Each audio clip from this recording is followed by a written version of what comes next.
Well, welcome in one and all to the inaugural Matt and Kevin show. And it's not on a Monday morning, as you are kind of probably noticing if you're watching this live.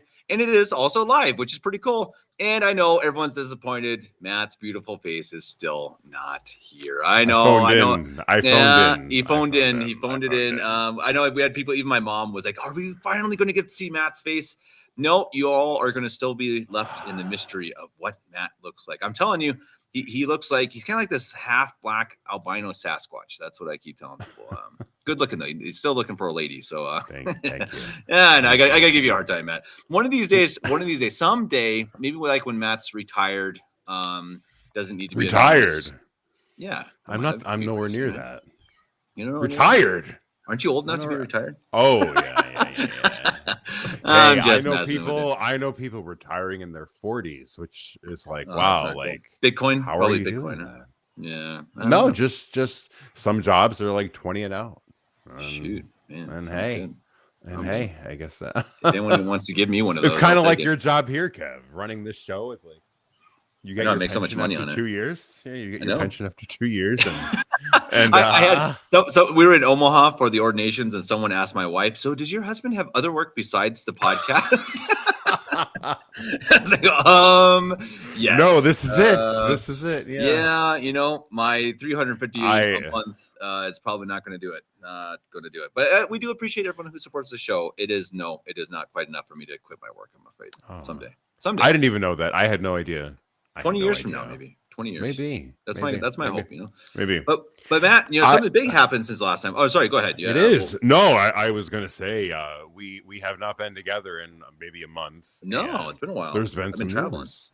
a little bit. The A little last bit. time we talked about all this was when Francis was critical. Remember that? He was Right. in critical We were condition. wondering what This would was happen. yeah, Yeah. we Right. were wondering. And hey, I put out there that he would not make the year, and lo and behold, I was You right. did. That's right. That was one I of your was right. predictions. That was a good one. My first of many That was my first that's right. been right. I feel like out of Well, then we're gonna have to see. We're gonna have to ask at the end of the show what your predictions are for this new quote Oh, unquote I do have pontificate. predictions. I'm curious to hear what you're thinking. For And Matt, Pope you're a Saint really Leo. good one. You're a really good one to have on the show. I mean, I'm unfortunately pretty boring, as I'm sure most people know. I'm a cradle sede vacantist, if that's what you want to call me, traditional Catholic. I did not have to go through any of those steps to the traditional faith. But you did, and it actually makes I it pretty did. fascinating that you have experienced a conclave. Two. Yeah, exactly. So two now, and did really? Oh, that's right. So you would have, yeah, of course, right. So JP2 or not JP2? Sorry, Ratzinger, and then Francis. Right. And so you have a JP pretty, two. yeah, Yeah, you're. I would be You're not retired. that old. I would be I'm really retired. making people. Uh-huh. That's younger than me, guys. If you're wondering. Yeah, so Matt, I guess that's kind of the question. I'll let you kind of take the floor here for a bit and maybe let us know wow. what did you feel? Yeah. What were your feelings, Yeah. during, I guess, at his death? I guess we could start there and then go on through the conclave. The first thing that I wanted to say was I had the conclave on and I saw, the white smoke and I saw the Abemus Papam and I got nervous. And I remember being nervous the last two times. And I don't know why. I just kind of I guess there's that anticipation, there's that anxiety that just comes with who is going to emerge out of this entire event that the entire world is watching. And, for me, seeing a lot of the tweets and a lot of the videos and a lot of the Facebook posts and whatever else pop up over the last week or so that it's been since the conclave took place, I have reflected so much about where I was and what I was doing and what I thought and what I remember seeing and thinking and feeling and talking to other people about, not only in 2013 but 2005 with John Paul II and Benedict. So I wanted to take it back really briefly to kind of walk down memory lane a little bit here and take it to 2005. I think it was 05, 04, 05, 05. Sounds right. And when I was growing up, and I heard Father Cicada a long time ago say that when he was in the seminary at Icon, he would, just before he got to the seminary, he would often say, if only Paul VI knew the things that I saw going on, he would truly intervene and stop that. Well, I remember growing up and seeing a lot of terrible things in the church or the churches that I either went to or visited. And I would sort of take that hyper-papalist route of, if only John Paul II knew some of these horrors that I was seeing, well, then he would certainly do something about it. And then I remember thinking, as somebody who was living through that era of his life, John Paul II was not very mobile. He was hunched over. He was in his chair. He didn't really speak all that well, and he just didn't. There wasn't much to him at the time that I had actual good memories of his reign. So when Ratzinger was elected Benedict XVI, I remember being ecstatic because I finally. I got to see a pope who was alert because John Paul II was. I did not see him in his glory days of traveling the world in JP2. We love you. I didn't really see that. But Ratzinger was mobile and he was alert and he was very well dressed and had all the pomp and circumstance. And I have to say that he really allowed my faith to blossom, to bloom. It was really, really then where under Benedict, where I just fell in love with the Catholic faith and I began to study and I began to read. And I remember very clearly, and I remember when you used to do interviews, Kevin, you would pull people on and interview people for you were like the EWTN Journey Home for Catholic right, podcast. Right. Have you ever seen that show? And I remember thinking like, he's everything that I wanted in a pope. And people that I used to know at the time from my church or whatever, I would say to them, I love Benedict XVI. And they would say, nah, I'm more of a JP2 kind of guy. And I thought they didn't quite see it. I thought they were, they weren't as trad as I was. So they didn't quite get it. And then when he released all restrictions on the Latin Mass with Summorum Pontificum, I believe that was in 2007. That was when I first really a few years later witnessed the traditional mass, and that was when the questions started to domino snowball effect fall. Where was this? Where did this go? Who took this from us? And I actually learned that John Paul II wasn't quite the champion of the traditional mass that I originally had thought when I discovered it. I learned that he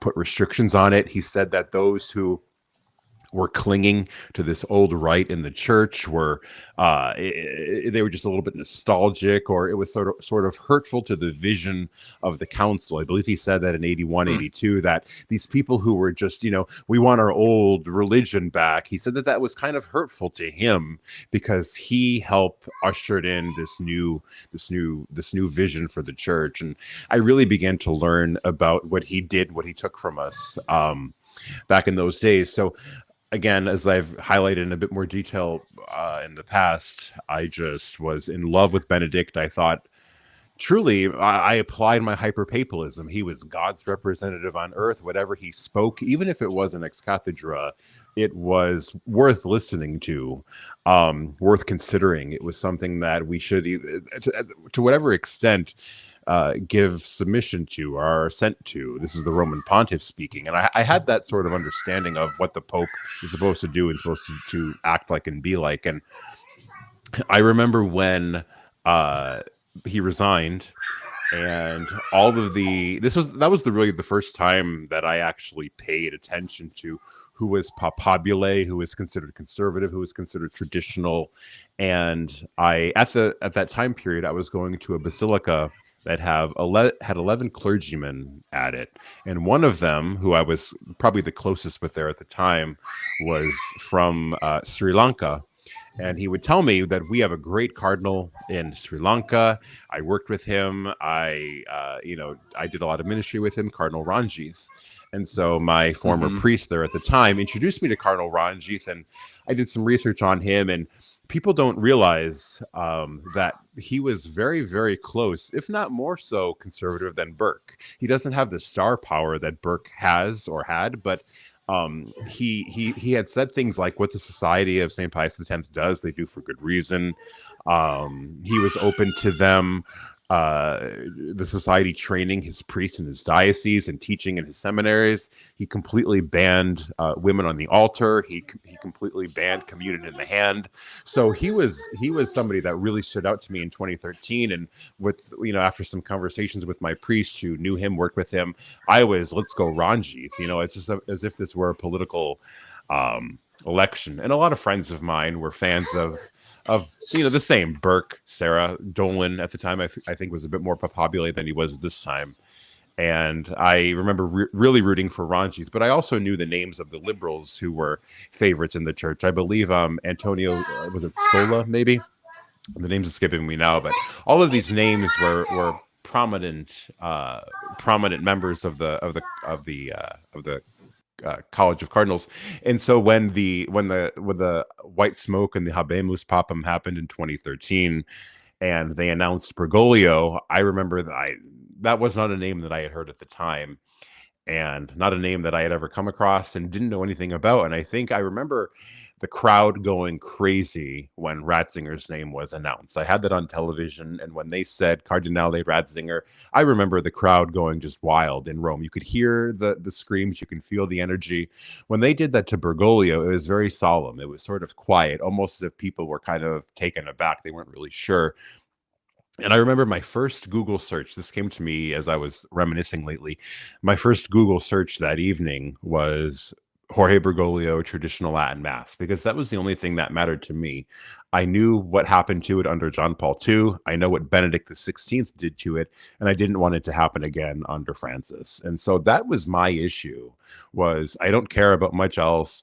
Please let us have this Mass, because I know what the Holy Father can giveth, he can taketh. And the reviews that I found at the time were quite favorable with Bergoglio and the traditional Mass. And in fact, on his very first day, somebody on Twitter found this article and reshared it. On the very first day of his reign, he went to visit, this is Francis, he went to visit the tomb of Pius V, who was, of course, an absolute titan in our history of glorious popes. And I remember thinking, like, wow, this man is just a continuation of Benedict. He's going to do the same things. He's going to look great. He's going to be great.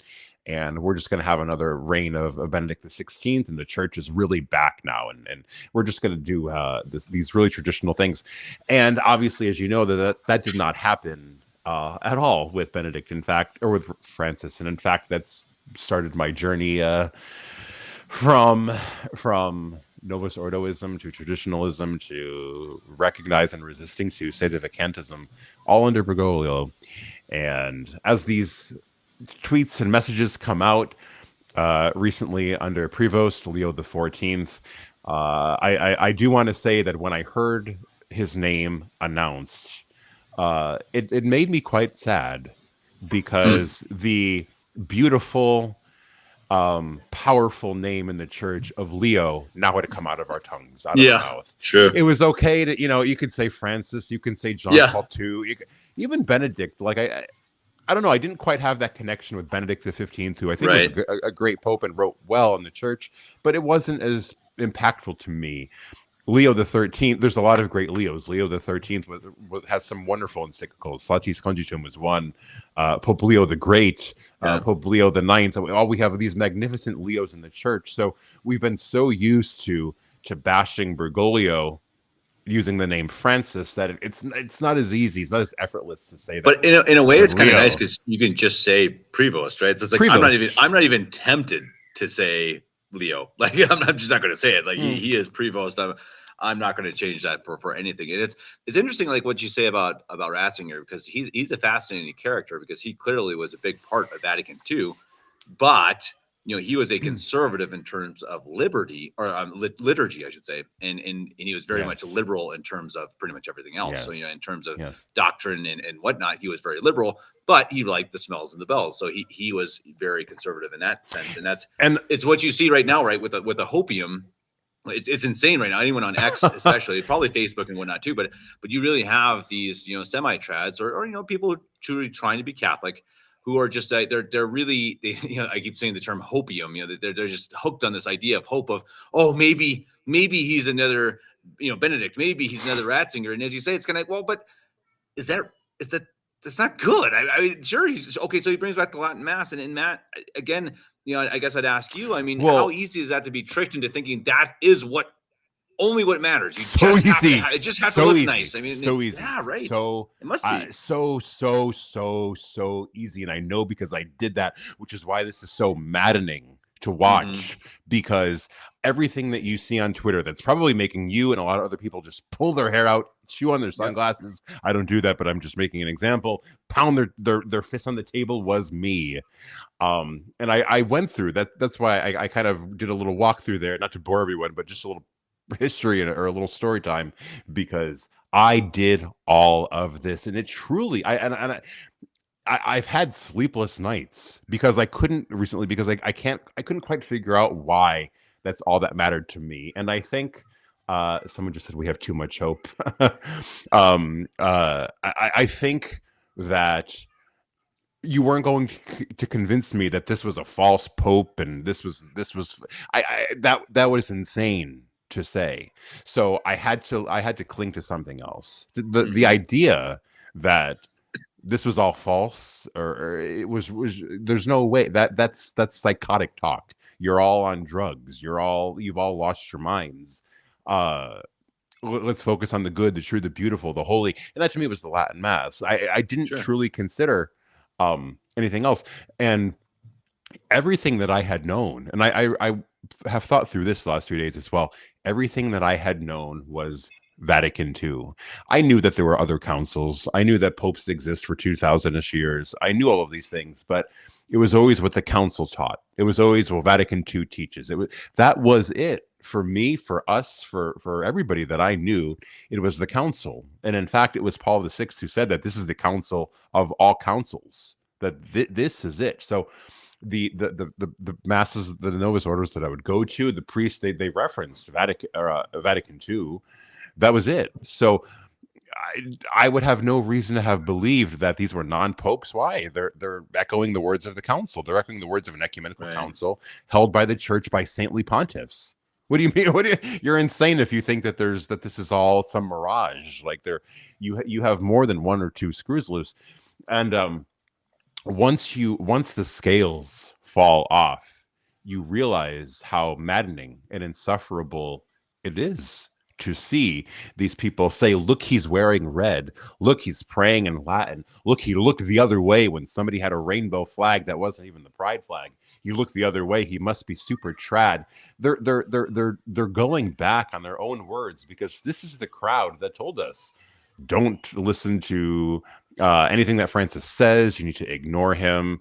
Right. Just pretend he's not even there. Are we hyper papalist now all of a sudden? Because is it based on who you like? And I, for some reason, this sort of logic doesn't resonate in their minds. And I don't know why. I wish I had an answer to give you, because again, I see Christine here as well. I was one of them. It just doesn't fall off until something, God's grace, triggers it in you, because you truly, I cannot stress enough, you do not see it.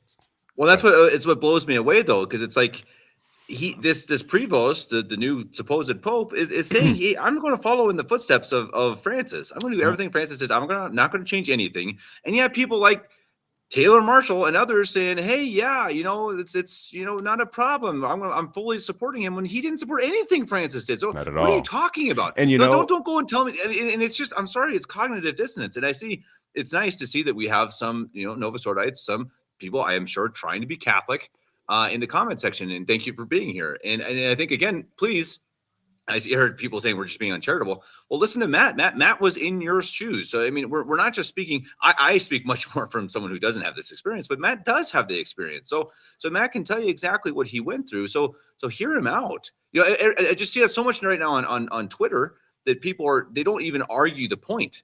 They just say, well, you're a sedevacantist and you're mean. Okay. And what's your argument to our point? Do you have an argument, or are you just going to say you're not nice? Give me a break. Matt, make a point, and we're going to bring my dad in here real quick for his few cents. But go ahead. Of course, yeah. Just one more thing that I'd like to kind of say, not to go on projections yet or predictions, but the honeymoon will fall off very, very, very quickly. This man has said time and time again, he will continue the legacy of Francis. He will continue the vision of Vatican II. We will dialogue. We will have great conversations with our Jewish friends. The aesthetics will wear off sooner or later, because the people forget that Francis started off very similar to Benedict. People don't see, they just, he wore white on his the day the conclave happened, but he said the same things, and everybody thought he was this trad pope, including church militant. I know Mario has played these excerpts on the tradcast of Michael Voris saying Francis talks, walks, and speaks and acts like the Roman pontiff. We saw where that went, and the exact same thing is going to happen to Prevost. You can bank on it because that's his theology. The theology cannot remain hidden forever. The newness of it's not Bergoglio is going to wear off of people's minds, and once that kind of dies down a little bit, they're going to see that it's the exact same continuum of what we've been going through, and we once again will be vindicated in our position. It's coming. Yeah, no, I absolutely agree. And I know people commenting that I should have chosen a better title. You're absolutely right. See, I've been doing this for like 3 years, and I still think Regis and Kelly Live. Remember that? I know that was stupid. Regis and Kathy Lee live. I should have done something like "Why We Hate Prevost." That then we get lots of viewers. I'm just kidding. I wouldn't do that. But I should have done something a little more catchy. But next time. Matt and I'm in the States for another 4 weeks, so we will hopefully do a couple more live shows if we can. I'm gonna bring my dad in to see what his comments are on the recent conclave and whatnot. Oh, now we're just getting Dad's. That's all right. Dad, do you hear us? Dad. Nope. Dad, I think your sound may not be working, but we'll keep on talking until you figure that out. And go ahead, Matt. Yep. No, I see. Oh, is this him? There he is. I think. Yeah. Maybe I not. don't hear him. Maybe I not. don't hear anything. Well, I think I see Carlos's comment here where canonizations once again be fallible once Leo the 13th gives the halo to Francis and Benedict and John Paul I. I think what he's going to do, and I've seen this, so I can't take credit for the idea. Francis and Benedict will be canonized at the same time because you win both battles that way, and people will say things like, well, they're not infallible. Like they're going to try to tell us that Francis had holy virtue, because that's what it means, right? I mean, a canonized saint is canonized not because he was a great pope or whatever, because they had a holy virtue to imitate. And they're going to tell us that with Francis, and it's going to be exciting. Which yes, canonizations are infallible. The church cannot err in her canonizations. She can't promulgate on the entire church this idea that we should venerate and put in the mass, raise to the altar people who they might be in heaven. We just missed this one. Like, no, she infallibly declares her candidates. Or I shouldn't use that. That's not a great word. She infallibly cares these men and women to be in heaven, and not only in heaven, but souls to imitate in their virtue. And that needs to be the question. Just one more point I want to make real quick. That needs to be the point to stress when Francis is canonized. What virtue would you like me to imitate of his? Because I have a list of things that I can't imitate at all. We'll have Pachamama statues. Well, and I would love to ask our friend here, Scholasticus Ancorita, who seems to be part of the church, which is it's all right. I'm glad you're here. I'd love to ask you. So JP2, do you agree with everything he did? Do you think it was okay that he, worshipped Buddha and got dung put on his head from Hindus, that he brought in other religions from? And do you think that is saintly behavior? Can you imagine any other saint in the entire history of the church, of the entire history of the world, being sure of heaven, having done that without repentance? No public repentance. Privately, there was no public repentance. How can that man be a saint? And if he can't be a saint, how can he be canonized? Please tell me. I'd love to know your opinions. And I'd like to make a point on that, because this is important and this is theological, and people forget this. So people say an occult heretic. So an occult heretic is somebody who keeps his heresies hidden. You do not see them. They're his personal private beliefs. But the church teaches that an occult heretic, someone who keeps these heresies to himself in private, he will actually lose his supernatural virtue of faith and the sanctifying grace that goes along with it. So that's why things like what Francis did with Pachamama, what Benedict did on a list of occasions, with what John Paul II did with Assisi, is they have this, even if you don't see it, they have this hidden heresy inside of them, which they profess, and it starts to show itself because you lose with with that belief. You lose the supernatural virtue of faith, and then that's how these massive events that we've seen, Assisi, Pachamama, and a whole list of other things, really begin to show themselves. And we have seen nonsense already from Prevost. We have seen a lot of jibber jabber from him He's already. certainly liberal. Yeah, He's very, and his brother was on Piers Morgan I saw a couple that. days Yeah. ago, and he said, "My brother isn't woke, but he's certainly more liberal than I am." And we will see that side of him, Kev. We will see that side of him. And Pope Pius X said, he said mass too It's fast. an interesting point from Father Geckel. As an example, a reason they brought up to hold back the canonization of Pope St. Pius X was that he said mass too fast. That was also, I think I remember, I hope, correct me if I'm wrong, Father, that it was also because he smoked cigarettes. They really kind of like, is that okay? I did not know You know, that. if he was smoking cigarettes, was it? And so again, if I'm wrong, someone please look that up. But we'd like to see if Dad's on. Dad, can you hear us? Nope. Dad, we don't hear you. I don't know if you hear us, Dad, but we don't hear you. Dad, keep trying. We will bring you in if we can. And no, it's a good point, Father. Let's see, Father's got another point here. Father says real quick, Matt, then you can continue. It was dismissed, but it was brought up. That's how finally the lives of saints are combed. So he's just kind of continuing on his point about St. Pius X, which is pretty interesting. And again, just look at what JP2 did. Look at what he said and did, not just what he even just said, not what he promulgated, what he actually did. He was Assisi just makes you automatically completely unworthy of canonization, period, forever. No question. Now, I'm not saying he's in hell. You want to know what I realized? I don't know. Only God knows that. But canonization, no way. I can't talk and read at the same time. I have found that if I'm talking and I try to read something, I stop talking. Wow. You know, I would never do good on the radio. Those people multitask very, very well. But I think a thing that I'd like to make too with John Paul II was the people who smashed their heels, their boots on this topic of hyperpapalism. People, I'm sure there's some people in the chat here who remember the hyperpapalism surrounding John Paul II was absolutely remarkable. This man was a larger than life icon. People worshipped the ground he walked on. They would emote these immense deep tears just at a chance to see him everywhere he went. The "We love you, JP2" chants would erupt everywhere. He was a larger almost than like life, they do for charismatic for actors, right? super bigger. Yeah, there was no, I can't even imagine anybody having a bigger persona than he did. And then these are the same people who shut it down under Francis.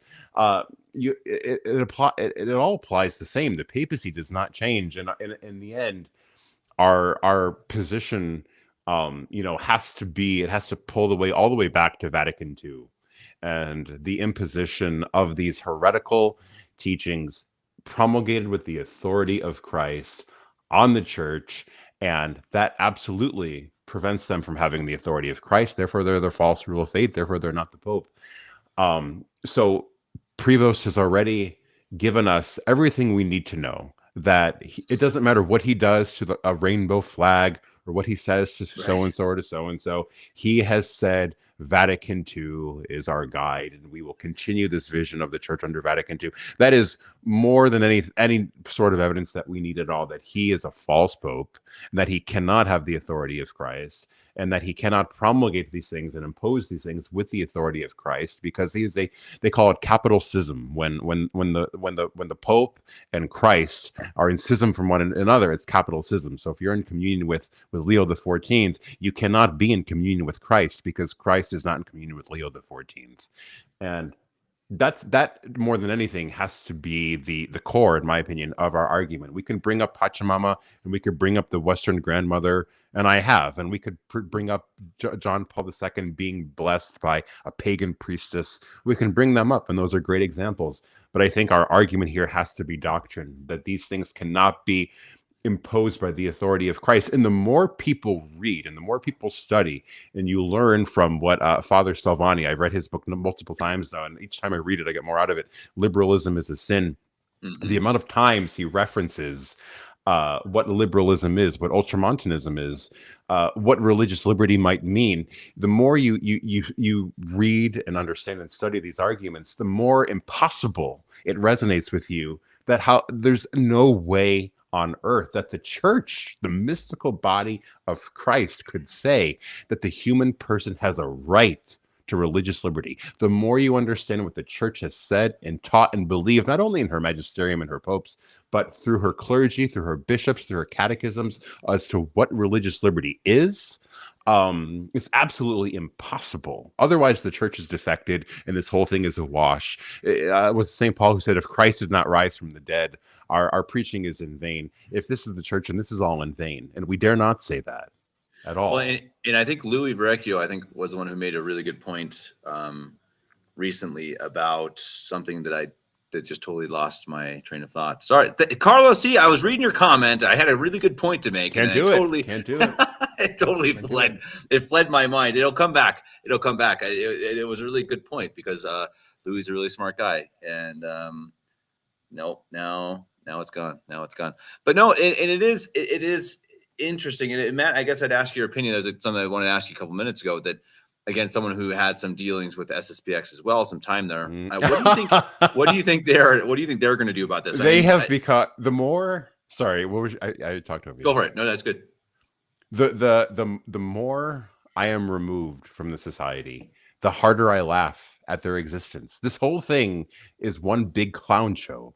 I sit here and I think to myself, how did I do that? How did I think this? You can bet your bottom dollar that they, along with a lot of other people on Twitter, are sitting there with their notebook and their binoculars, judging the actions, the words of the man that they call the Roman Pontiff. And I cannot believe how naive or how misinformed they are, being a trained society of priests, about the attitude a Catholic needs to have towards the Pope. Do they not understand that if they ask Leo the 14th for permission to consecrate bishops, and he says yes, that they'll follow through, and if he says no, then they'll just do it anyway? I cannot imagine thinking that is just who's the judge of who. I mean, they have determined on multiple occasions, and see, we often have, this is where we get some of our heat, is that we're consistent with a lot of Novus Ordos because they have I see the comment here, they have an understanding of as to some sort of authority in the church. They get it in a lot of ways, which was me and many others. It came from the council, it came from the popes. Who are we to judge this? Our church is hierarchical. There's an authority structure to all of this. To think that we sit in constant judgment of the Pope could not have been condemned more by countless popes. And when I read Denzinger, which is a fantastic book, if anybody out there does not have it, they need to buy it. I find a new quote from somebody, from one of the popes, who has taught that resistance. I read it earlier, and I can't think of which pope it was at the time, but he said that God is so present in the Vicar of Christ that whatever you do to the Pope, you do to God Himself. And I know Father Faber did that in his book, but it is listening to the judgment of God Himself, which is why I've brought up the words of Saint Alphonsus Liguori when Pope Clement suppressed the Jesuits, because he didn't recognize and resist. He wasn't the judgment of the Pope. He very clearly said that we, clergy and laity, we bow our heads in obedience, and we silence our lips, and we accept the sentence in silence from the mouth of God Himself, from the judgment of God Himself. That is the Catholic attitude that one has to have with the Pope. If you disagree with what he has legislated as a discipline on the church, you humbly keep your mouth shut, which is harder for us Italians, but you humbly keep your mouth shut and you obey that, and you respect and accept the judgment of God Himself, and you pray for the Pope, of course. But that is obedience. And what the society is doing, the society is so bad. They are such a liberal, progressive, papal minimalist organization that I cannot wait until a true pope condemns them to the ends of the earth. There is no greater poison out there today in our faith than the SSPX. And I say that that it is worse, and I've talked to clergy about this. It is worse than Papa Mama worship because it is masked as traditional Catholicism. It is, and somebody invoked some words of Aquinas here when speaking about it, and I can't think of it off the top of my head, but it is such a false presentation of traditional Catholicism where people fall into these grave heresies, that it is just awful. And you can bet that every society chapel here is hanging up their picture of Leo the 14th as if they're going to submit to him. Excitedly, Matt. I would dare to say excitedly hanging up the picture. I don't of you think of the new supposed pope. I don't know if I think so. I do. I think, but they weren't with the commentary I've seen. I think they're excited about it. I think there's this hopium. They're like, oh, but they were not. He's one. He's an American, and he's going to be one of us. So we're going to try my dad back again, real quick. Dad, are you here? Dad. Well, as we all know, you can't have a show on here without having some technical issues. So, Dad, I think I'm afraid it's not going to work this time. I don't know why. I think Dad's on the road. And it's just not connecting. But we'll get you good. Dad, we definitely want to do a live show soon. Probably talking about actually something historical or whatnot. That's actually everyone watching, we're going to try to trying to get on historians and whatnot to talk about, especially Black legends like the Spanish Inquisition, the Crusades and whatnot. And to just kind of have a cool little chat. Maybe while smoking cigars. Actually, I should have brought a cigar out here, but I guess it doesn't matter. I'm not on video anyway, but anyway, Matt, cold in there? Continue. No, it's not going anywhere. Well, no, my feet are. It was actually it was warm, but now my feet are cold out here. Anyway, go ahead. Sorry, I'll shut up. Francis was quite friendly to the society. Which is why I don't think they were all that plagued by it. I know they were outraged by a few things, but they were such, who cares what the Pope is doing? We just ignore him anyway. He didn't hurt them. In fact, he gave them faculties, or he gave them, his permission to have marriages and hear confessions. I don't think that they were that rubbed the wrong way by him. I think that they thought that his pontificate, so-called pontificate, was scandalous in a lot of ways, and rightfully so in their judgment of that. But I don't think he didn't really harm them. He sort of left them alone. And so I think I agree with what Carlos said here. The society today is not the society of our Archbishop Lefebvre. That is 100% true. And in fact, it was why I sort of moved my way out of the society, because everything that I went there for, they were pulling back on. And I thought, well, this isn't what I came here for. There's clergy from the Novus Ordo here. We accept these things here. They were nowhere near as hardlined as Archbishop Lefebvre was. I think of the four, I think Archbishop Williamson probably had the resistance of Archbishop Lefebvre down pat the most. But no, absolutely terrible. But I don't know. I see the comment here. Karol Wojtyła knew what the true faith was. He was a priest before Vatican II. He knew what he was doing was apostasy. I don't know that. I think, he does know the faith before the council, but I think that they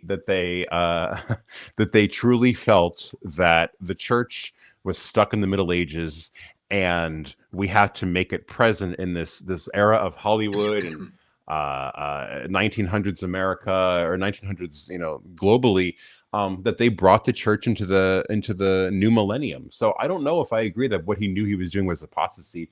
I thought he probably truly believed that he was a champion of the faith. People have said, do you think that Francis and Benedict knew that they were false popes in the end? I don't know. I don't think they think that at all. I think they. Oh, I mean, look, I'm not going to judge anyone's inner, intentions. That's literally impossible to do. I'm not going to judge God's judgment. I don't know. But if you're telling me these men who grew up in the true Catholic faith and then went and worshipped with other faiths and said that's okay, and I think they didn't know, I don't. I'm sorry. I don't buy it. They knew. They knew that was wrong. They knew it wasn't Catholic. There's just no way that was not intentional. I don't believe. I think this modernism, though, Kev, creeped in far before 1958. I don't think that these were new ideas. There's some books from the 1800s, 1900s that talk about religious liberty. That talk about all of these things. I know I'm in the minority. It appears, I guess, here, but there was modernism has crept in very early on, especially in America. Sure. And so they knew what they were doing, in the sense that that things were changing. I'll acknowledge that, but do they think they were taking the church into apostasy? If that's the question we're being asked, um, I don't think they thought or consider. I think that they were taking their beliefs as to what the church was and is and bringing it into the new millennium. I don't think they thought anything all um, about. Oof, I think you're being kind. Well, I don't we're know. very I mean, charitable. again, I don't know. I think I cannot say for sure. I don't know, but I think to me, what they did and when they did But it seems extremely intentional and with the intention of leading souls to hell. I mean, I just don't. I don't. I don't see think how so. I cannot give these men the benefit of the doubt of saying, hey, yeah, they were just these poor misled popes. Oh, I don't think You know, that. false Oh, popes. I don't I think don't. that. These are the highest educated men in the world. These men are speaking different, languages. These men are the most that they've studied canon law for decades. Are you telling me that they just didn't know what they were doing was apostasy when they do a CC or when they worship Pachamama? I can't. I see. I think it had to. It's intentional. They were trying. I don't know. Are they Satanists? Are they humanists? It's still either way. They did not actually believe in the church to be the true Church of Christ. See the comment here, St. Anthony Padua. I agree with this. I think they were intentionally trying. They were, yes, of course. They introduced all the changes, yes. But I don't. If the question is that did they intentionally want to take the church into apostasy and lead souls to hell if they even believe in hell anymore? I don't know if that was. They tried to change the church, and I said that they thought the church was stuck in the Middle Ages. They had to bring it to the 19th century, to the new millennium. They had to bring the church into the year 2000 with John Paul had this big jubilee year. That year. And I think they successfully did it. I think we might be kind of misunderstanding our what our actual point is. They know what they were doing. No, I just don't know if they. I see what you're saying, Matt. They wanted to update the church. I'm not. We're not far off. I know you're obviously saying that they intended to change the church. I get your point. I just think again. I think you're being charitable. I do think they had the intention of leading souls to hell. I really do. I mean, I don't, maybe I could be wrong. I don't know that, but that is what my interpretation of what they did is. Now, I mean, why that was why they intended that. Maybe their intention, I guess, maybe that's a little harsh. Maybe it wasn't to lead the souls to hell, but it was certainly not to lead souls to heaven through the Catholic Church. Right. If that's not the case, then that is an evil intention. That is a sinful, deeply, deeply sinful intention for a. We know that's how they felt because they all said it. Francis was the king of this. Exactly. All religions are different paths. But remember, too, Benedict XVI had Jewish workers in the Vatican who were either secretaries or worked at whatever capacity in Rome. And they would ask him, in order to be here, do you think Holy Father, do you think we should convert? And he said, there's no need to. This was Benedict XVI. There's no need for you, if you're a Jew, to convert to the Catholic faith. There's no need for that. So we know that, they had an entirely different view of what the church in her essence is, their end of leading souls to heaven. You cannot have that end goal in mind and adhere to Vatican II. They're contrary to one another. So I mean, the comments here, I agree with all these. They hated the old faith and they wanted to make it different. Yeah, that's why they changed the liturgy, because the liturgy was the visual representation of doctrine, of dogma, and new doctrine, new dogma. This newness of the church needed something that was new. But I mean, even to hate, if you say they hate the old faith, isn't that the hatred of God? Practically, I mean, if you hate God's church, if that's not the greatest sin, it's certainly side by side with the greatest sin. If you hate the church that God founded and that has been survived for 1900 years, I don't know how you. And I'm not saying you're saying this. This is in the comment section. Well, sure. I don't understand how anyone can say that's not sinful. Well, now again, I'm not a priest. I'm not God. I'm not saying who's in hell. But if you're literally hating the old faith, I don't think you get worse than that. That's straight to hell category. Well, why do you think that the saintly Pius X wrote and warned about the modernists who believe that dogmas can evolve? Because he knew, he heard this wasn't out of nowhere. He heard what people were trying to do. And what probably a lot of people, I think there was, and this was Pius X, which was 60 years before the council. He actually said that I feel alone in the Vatican. And this was 60 or so years ago, that he felt that what he believes, the faith that he professes, made him feel alone. And I think that it was, and he warned us too. It was him. It was Pius XII to use that term. The innovators. The innovators. They knew what was coming and they heard about it. I think again, again, maybe you're right. Maybe I am being too nice, but I think that they wanted to change the church, which we know it can't change. It's part of her. She will teach the one same faith for all time. She's indefectible. She can't. But in Pius XII, I believe it was, he said, "After me comes the deluge." Wasn't that him? Or the storm is hitting. After me, the storm. I believe that was him who said something like that or similar to that, because he and many others knew where this was soon going. Interesting point to think about, though. It is. So would you have? I don't know who's right. Would you have? Let's say you got to meet. Well, I'll skip Francis because whatever. But let's go to Benedict XVI. And if you were meeting with him, and you were to say, deep in your heart, do you know that you're a false pope? What do you think he would say to that? No, I mean, he would say no. Right. I don't think he ever had any thought. Either way, I don't think he doubted that. Right. I don't think he's saying. Yeah. Sure. Go ahead. You're saying he didn't intend to be a false pope. It's an interesting question. I mean, I guess again, the intention maybe they weren't just like communist Satanists. I think that's still very possible. I mean, I really do. I think, look at Bergoglio. I mean, he was much more of a pagan than he was Catholic. An atheist. Prove me I'm wrong. I mean, he was, and so I mean, I think it's still possible. But either way, their intention was deeply evil, and it was to change. It was to change something that could not be changed because they hated it. So if you said, "Hey, I agree. Ratzinger, do you think you're the Pope of the Church of Pius X?" You know what I mean? Would he say the same thing? That I would question. I think then he might say, no, I don't think we live in the same church as Pius X. He said that. I think he may question that. I don't know, but I could see him. He's the one who said that the syllabus of errors was sort of outdated. That the documents of the council were a counter syllabus to Pius IX. Yes, I agree with you there. That if you were to say to him, "Is the church of today the church of Pius IX?" he would say, "No, it is not." And I think there are some nuances in that conversation, because he knew what the documents were doing. No, absolutely. Go ahead. No, it's interesting. It's certainly an interesting point, and I think we're going to move on to the last few minutes. Yes. We only have about 13 more minutes in the live stream. We hope everyone enjoyed that section of it. We're going to move quickly over to, though I really have not found much information. Maybe Dad, you're still listening, or Father, you guys have maybe done some more research. I've been traveling, so I'm totally unplugged. I literally am unplugged. I don't have phone service unless I'm in Wi-Fi. So I've not really been with it. But the question being Donald Trump and his love, or not so much love, of Israel.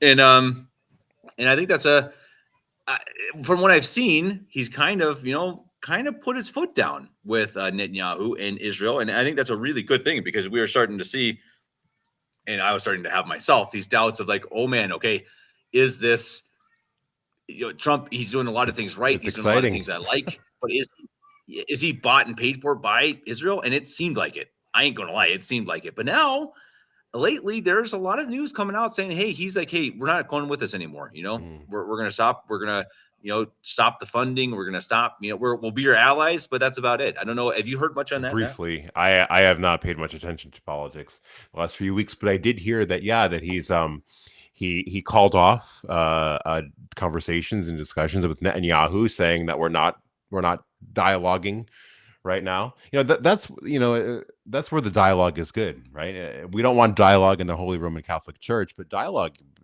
to cut off, good. I think that's great. It's just funny to think that like maybe he really is pushing back on Israel, and I think that I'm inclined to say, and this is my opinion on this here, and only my opinion, without much prior knowledge at all, is that he probably has the correct intentions with Israel. That people like us would agree with him with, but he's probably so bullied and pressured by the powers that be that he has to say and do these things. But If he really doesn't care about public opinion, which he has proven in the past that he really doesn't, maybe he'll free up a bit and say the things that we all agree. Because you cannot tell me that he thinks that all of these countries are ripping us off, but Israel we have to keep funding. There's no way he naturally thinks that. He has to be being told or forced or threatened to say that. So if he can actually have this awakening, I guess somebody posted somewhere. We'll find out if he's true and if he's authentic about Israel. If they JFK him in the streets, like, yeah, I guess there's not that's that about it. far Well, off. this is interesting. Portagoose, he says, well, today Trump praised the Shara, the former Al Qaeda leader who is persecuting Christians in Syria. So dot dot dot. Now I don't know what he said, and that doesn't sound good, but I do think this is really important with Trump. Trump continuously says one thing and then he does something else. And I think that's something I just saw on Twitter from Cenk Uygur, our good friend over at the Young Turks, really fantastic. No, I'm kidding. He's a total lunatic. Oh, But I don't know who that is. Oh, okay. you don't know Cenk? Oh, geez, man, you're really No. unplugged. Okay, You're saying Jake? Cenk Uygur. Cenk. You don't know Cenk Uygur? Wow, that surprises me. Anyway, he's a big voice of the Bernie Sanders liberals, pretty much. But he's someone who's very anti-Israel anyway. So anyway, his tweet was Netanyahu was so sure he had Trump in his back pocket. He had that smug smile of being in total control. Now the neocons are in a panic that Trump might have jilted them. No matter what else he does, if he frees us from Israel, it is impossible not to give Trump credit. This is a big time Trump hater. Pretty interesting. I just think it's fascinating to see that, again, Trump says a lot of things.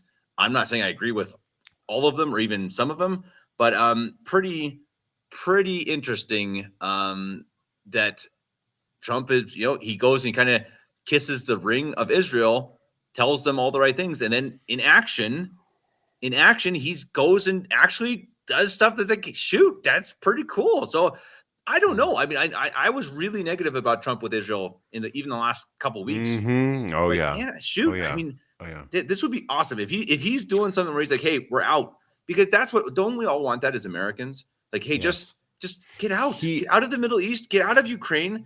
We don't need this anymore. We don't need to be the world police. And I think Trump's trying to do that. I think he is, which somebody in the comments here said, yeah, Trump's married into some Jews. Ivanka's Trump's husband. Jared is Jewish. But yeah, you're right. And I think, I'll repeat the point that I made a minute ago, is I think Trump really does have a nationalistic, non-interventionist policy independently. I think he's easily influenced because he doesn't like people threatening him, challenging him.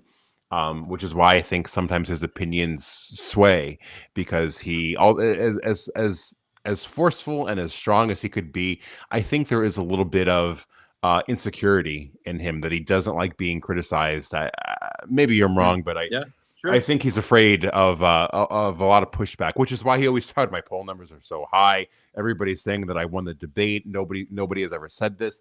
He loves the reassurance. So if he feels insecure, he might not do what he says. But I think based on other policies and the way he treated Zelensky, I think he would do that to Netanyahu. He's just told by his puppeteers, if there are any, that he really can't. I have talked to a few people who have some insights, and they both assured me that there's no such thing as these people who are in this high tower or whatever controlling the world from their that's a big conspiracy theory. That's not a thing. That's not how evil works. Yeah, I was just arguing with somebody about that recently. That's like, this idea that yeah, exactly. You have these puppet control, people just controlling the entire world, and you do have a lot of very rich people who do have a lot of sway, but evil is not united. That's like kind of the point. One of the points of evil is there is no unity. They fight against each other because they are selfish. They are prideful. They don't work together. They have their own interests, and I think that's something that we as I don't know what conspiracy theorists, as you say, get really easily confused. It's like, oh, they're all working in it together. There's this grand plan.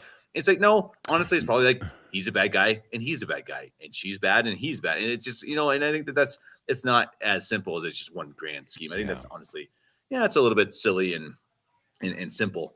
But no, it's interesting. I'm really curious to see where it goes. And I mean, Matt, you and I are going to have to get a little bit more into touch with what's going on, because we intend to do more shows. Matt was a little worried. He's like, Kevin, do you hate me, kind of a thing? It's like, no, Matt, I promise. I've had other people, like email me and like asking about shows and stuff, and I've just kind of yeah, I just haven't had time. I apologize, guys. We're going back to Iowa here in a couple days, and then we'll have a lot more peace and quiet and time to do some good podcasts. And I hope certainly to get on, our big panels like Mario and these guys again.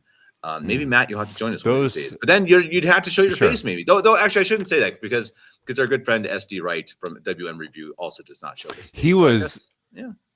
I have to say, those podcasts you did too. I think when Francis died, and then they were fantastic. I played them in the car, and I really enjoy the commentary of whoever calls in there from the British.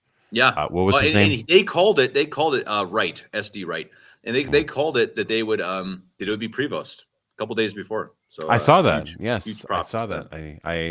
I saw that their crystal ball was working that day.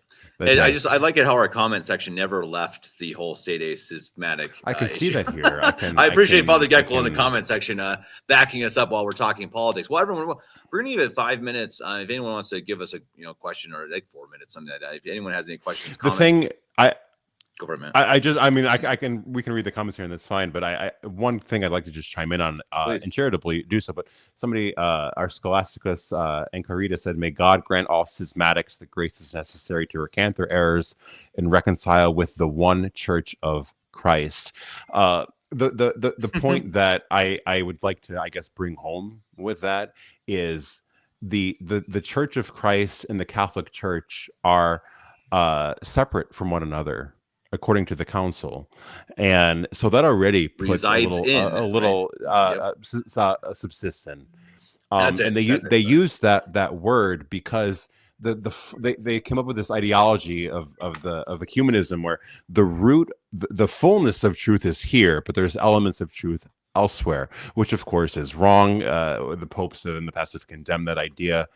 So we can take that point and look at another document, Unitatio Regrande in Vatican II, which says that all of the baptized, all of them who profess faith in Jesus Christ, can rightfully be called members, that's a key word, of Christ's church.